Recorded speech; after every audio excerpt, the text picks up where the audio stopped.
Yeah, we have one question based on kinematic equation.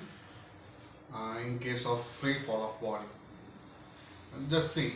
I am reading out the question. A ball is thrown with vertically upward direction, with the speed of 19.6 meter per second. At the same time, another ball is falling from the top of the tower, 39.2 meter height. Where and when both ball will meet. So here, let us consider one ball is projected upward, vertically upward with velocity 19.6 meter per second. Let's say that ball is A. So A is projected vertically upward with 19.6 meter per second. At the same time, another ball B, let's say it is falling, freely falling. So definitely its velocity becomes 0 and the height of the tower is given 39.2 meter. Let us assume we just want to find out where and when both ball will meet. So let us assume that at distance x from the bottom of the tower, okay, so this distance is what? X. At distance x both ball will meet. That means here ball A and ball B both are meeting, right, at distance x. So quite obviously what we can say, the ball A is covering distance x, whereas ball B covered how much distance? That covered 39.2 minus x meter, right? So using this data, we are just going to find out where, that means distance x we want to find out and when. Okay, at t equal to, we just want to find out x and t. Now let us consider how to get solution of this question. Let us consider for ball A. So for ball A, it is projected upwards. Okay, from the equation d equal to v naught t plus half at square, right? So d equal to what? How much distance is covered? X. Now what is the initial speed? 19.6 t. 19.6 into t. Now as the ball is projected upward opposite to the gravity, so let us write a equal to minus g, to half gt square, right? So this is one equation which we are getting for ball A.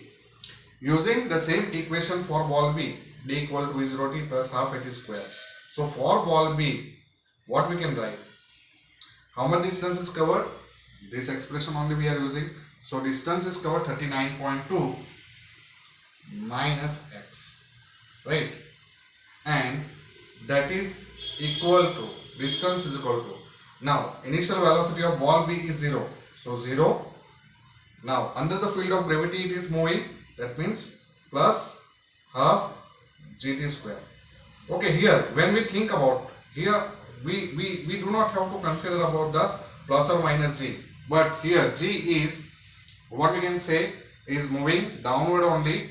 So we have to write, yeah, plus half gt square, right? Okay, so as it is freely falling under the field of gravity, it is half gt square.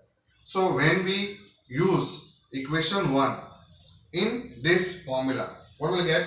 39.2 minus, now what is x? X is equal to 19.60, right?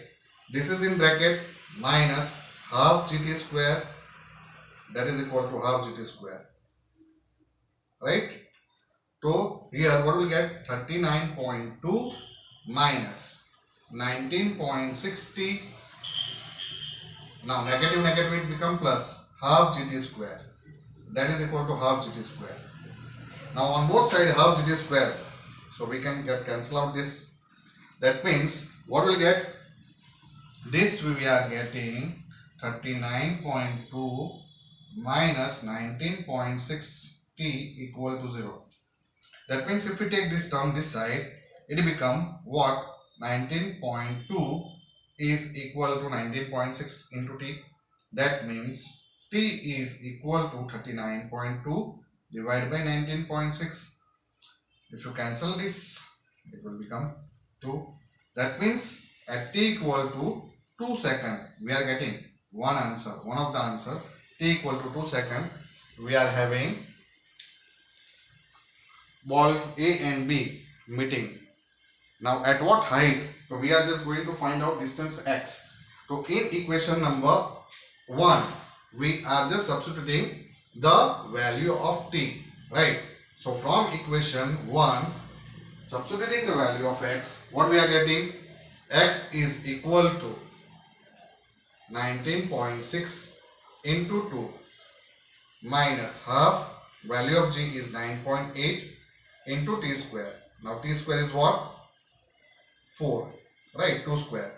So 2 2s are 4. Here 19.6 into 2, that is 39.2 minus 9.8 into 2, that is 19.6, which is equal to 19.6 meter. That means both balls will meet at 19.6 meter distance from the bottom of the tower, and after what time? T equal to 2 seconds. So this is the way you can solve this type of question. Okay. So we will discuss more questions based on free fall of object.